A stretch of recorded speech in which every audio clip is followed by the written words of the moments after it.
បងរំខានអូនព្រោះតែបងនេះគ្មានគ្រប់យ៉ាងឲ្យអូនដោយខេម្នាក់នោះ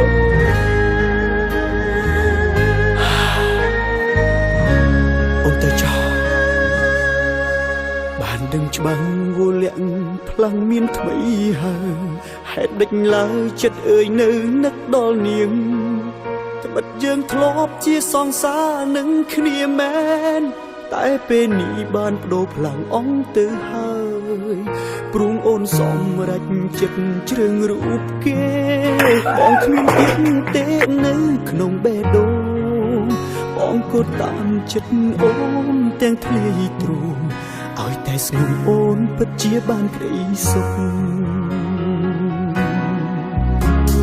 ជីវិតអូនរស់បានសុខហើ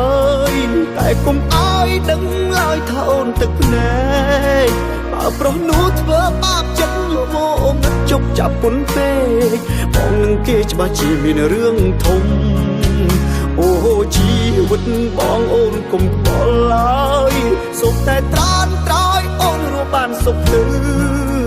ជីវិតបរោះម្នាក់នេះឈឺចាប់មិនស្លាប់ទេបើបងរស់ព្រោះនៅចាំមើលអូន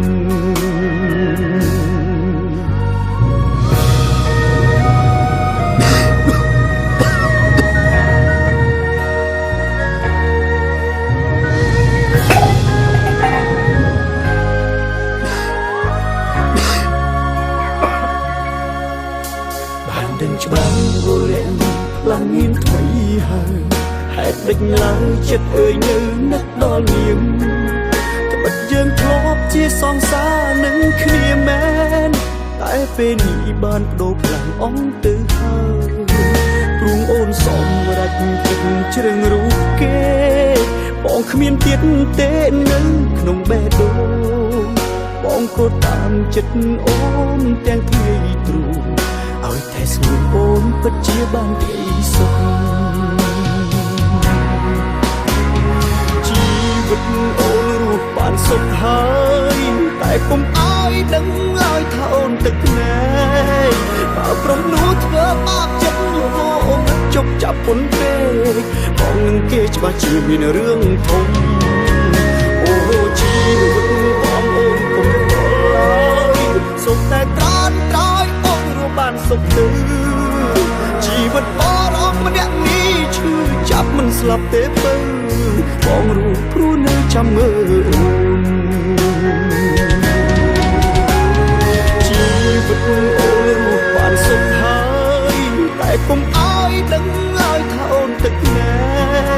បើប្រុសនោះធ្វើបាបចិត្តវងជប់ចាប់ពុនពេកបងនឹងគេច្បាស់ជាមានរឿងធំ